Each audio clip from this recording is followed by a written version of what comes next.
That's the host, Mr. Calder Chowdhury. Although he's a better cook than the speaker, but no, I'm kidding. I'm kidding. Can I next call on Councillor Roger Stone, leader of the council, please?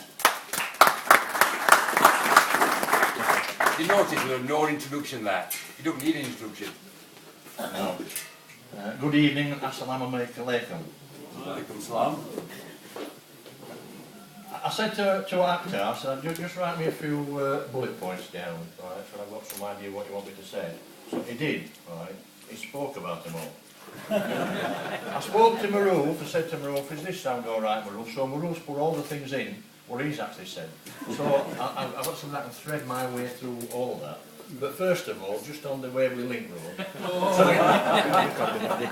trying not to be political, one of the reasons we haven't done it was trying to pull Sheffield on board, because when we build the 4,000 houses, then all the problems will be in Handsworth, in Sheffield, and not in Rotherum. And we've made sure that everybody knows that. So when the houses are built and you have all the hassles, if you're still there, not our fault. It's always a pleasure to come here, because at the end of it, you know you're going to get good food. Right? But I know that we're here to celebrate Eid al-Fitr, an event that marks the end of Ramadan, the 9th month in the Islamic calendar in which Muslims fast from sunrise to sunset. And I understand that they've been doing quite long days of fasting this year, when people refrain from eating and drinking from about 3 o'clock in the morning till about 9 o'clock in the evening. Although the days did get shorter at the end of Ramadan, right? And I've got to tell you that periodically I have to go to and have blood taken, right, to make sure that I'm still living and all that business, right? And I have to fast, and I have great difficulty lasting from 8 o'clock at night, right, until 9 o'clock the following morning. So I don't know what I would do if I had to do Ramadan. And I understand that next year there will be even longer days. So wow for that. But the point of Ramadan is not just about refraining from food. The month of Ramadan is a time for spiritual reflection, doing good deeds and spending time with family and friends, not having bad thoughts about people, right?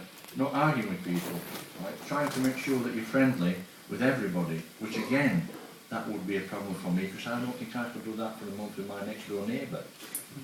Right? We don't talk now, and I can't talk to her and then for a month and then not talk to her again, can I? The fasting is intended to teach self-discipline and generosity. It also reminds us of the suffering of the poor, who may rarely get to eat well. And this is all very important, as we see in parts of Pakistan, people affected by the floods, following the monsoons, and people in East Africa still suffering from famine. So at our times of happiness, we must also bear in mind the aspirations of the needy and their yearning for basic necessities like food, safety and shelter. And I mean, we've got to remember that. The one thing that I can never understand, and I see it regularly, for instance, it's just a for instance, so regularly you see on television children drinking water in the street that's running down the street, and I cannot believe for one moment, right, with all the money that's been sent into those areas, why we can't build wells, right, to allow particularly children and families, right, to have good drinking water. And one of the things that maybe the international community should do, it should adopt a country and ensure that at least they're going to get drinking water. And maybe that's one thing that we need to do in Rotherham, to see whether we can actually start putting together funding, right, so that we can send somebody out, and I mean send somebody out, to ensure that the money that's collected goes on wells and ensuring that there's drinking water, particularly for the children in that particular area. I don't like putting money necessarily into charities, because at the end of the day, not all of it goes to the people. I'd rather somebody actually went there and saw that the money that was collected was spent on what we want to spend it on. But I know that my political and community colleagues have done much to help those in need in the past, and I am sure we will continue to do so in the future.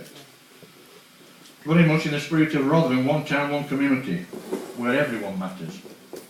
So can I offer my congratulations to everyone who observed Ramadan successfully. It's the sort of self-discipline and the annual detox programme we could all benefit from.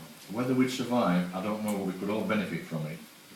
And I know that there will be another Eid in late November, which will be celebrating the end of the Hajj, a pilgrimage which every Muslim who has the health and wealth to do so would like to do it once in their lifetime.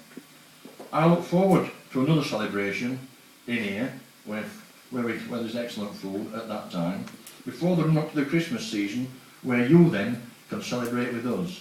So therefore, have a good night and Eid Mubarak.